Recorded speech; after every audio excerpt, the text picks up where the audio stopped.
Private Petty was born on the 31st of July, 1897 in Brislington, on the edge of Bristol, at a time when the city was growing, expanding, and changing faster than ever before. The streets were alive with tram lines, horses, factories, and people working long hours to build a future. Smoke drifted above the rooftops. Ships moved through the docks, and communities were tight, close, and resilient. In this world, Charles grew up in a modest home on Grove Park Road, surrounded by neighbors who shared hardship and hope in equal measure. His father, Charles Henry Petty, worked hard to provide for the family, and his mother, Alice Miller Petty, carried the heart and strength of the household. Life was not easy, but it was full of ordinary moments, the kind that seemed small at the time yet become precious in memory. When Charles was still a young boy, tragedy struck the family. His father died, leaving Alice to raise the children alone. For many, such a loss would have meant collapse, but Alice endured. She carried her grief quietly and focused on survival.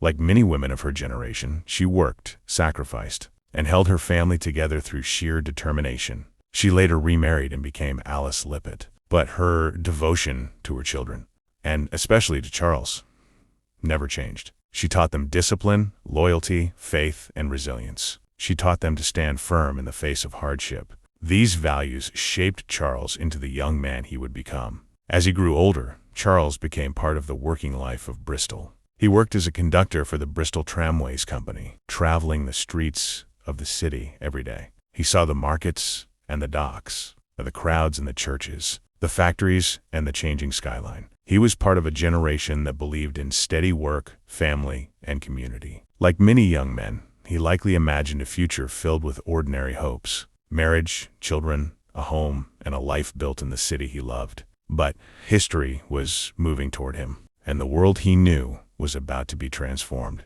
In August 1914, Britain declared war on Germany. Across the country, excitement and fear mixed together. Bands played as soldiers marched through the streets. Flags waved. Communities gathered. Newspapers spoke of honor, adventure, and victory. But behind every cheer stood mothers who understood the danger. Alice watched as the war began to reach into her own home. The pressure on young men to enlist was immense. Friends joined. Neighbors joined. Entire streets volunteered together. For many, the war became a test of loyalty and courage. Charles was still young, but like so many of his generation, he felt the pull of duty and belonging. He joined the Gloucestershire Regiment and became part of the 1st 6th Battalion, a territorial unit drawn from ordinary men of the West Country. He became Private Petty, a soldier among thousands. We do not know the exact day he left Bristol, but we can imagine it.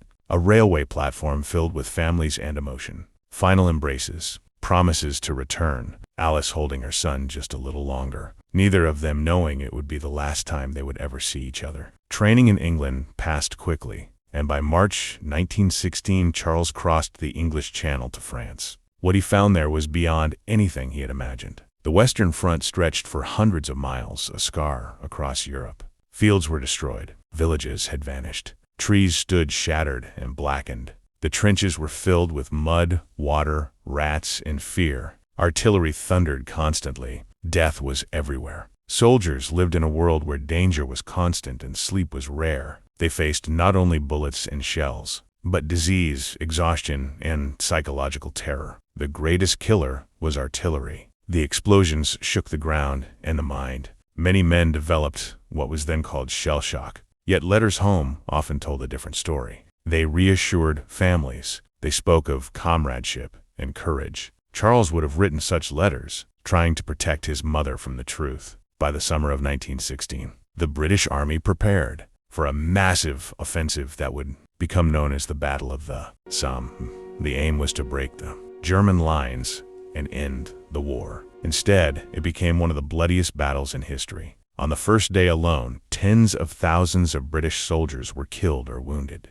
Charles and his battalion moved closer to the front, passing through areas such as Millet, Salio-Bois, Sarah, and Avillers. Each step brought them closer to danger. They had seen the wounded returning. They had heard stories of entire units destroyed. They knew what awaited them. Pozieres was a small village, but it sat on high ground, making it strategically vital. The battlefield around it was a wasteland. Craters filled with water and bodies. Barbed wire stretched across the ground. The smell of death hung in the air. The guns never stopped. before the attack. The soldiers waited in forward trenches for days under constant shell fire. They slept little. They thought of home. Charles would have thought of Bristol, of Grove Park Road, and of his mother. On the morning of the 23rd of July, 1916, after days of bombardment, the whistles blew. The artillery lifted. The order came. The men climbed from their trenches and advanced across no man's land. Machine guns opened fire.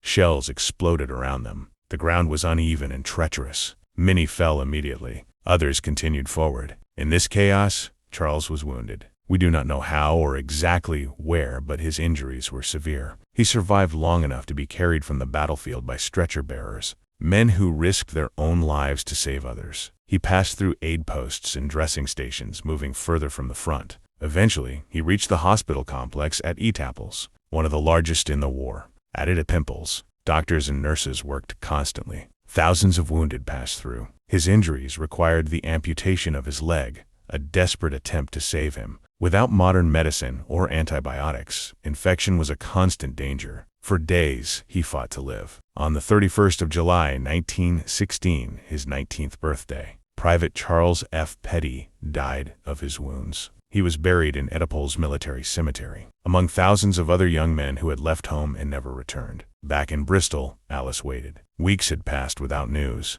Every knock at the door would have filled her with dread. When the telegram arrived, it brought the message every parent feared. Her son was gone. The war had taken him. The world outside continued. Trams ran. Children played. But for Alice, time stood still. She would never see her son again. She was asked to choose words for his grave, and she chose a message of faith and love that still stands today. They shall walk with me in white, for they are worthy. It was a promise that her son would never be forgotten. The war continued for more than 2 years, claiming millions more lives. But for Alice, the war had already ended. She carried her grief in silence, like so many mothers of her generation. Charles never married and never had children. But his family did not end with him. His brothers and sisters carried the line forward. One branch led to Raymond Charles Petty, my great-grandfather. More than a century later, the boy from Bristol is remembered again. His story is told again. His voice returns through history and family memory. Today, when we stand on the battlefield of Pozieres, or walk among the white headstones of Étaples, we realize something powerful. History is not distant. It is personal. It is carried in blood and memory. Private Charles F. Petty was 19 years old. He was a son, a brother, and a soldier. He left Bristol and never came home. But through remembrance, through storytelling, and through GhostLine, his journey has finally returned to where it began.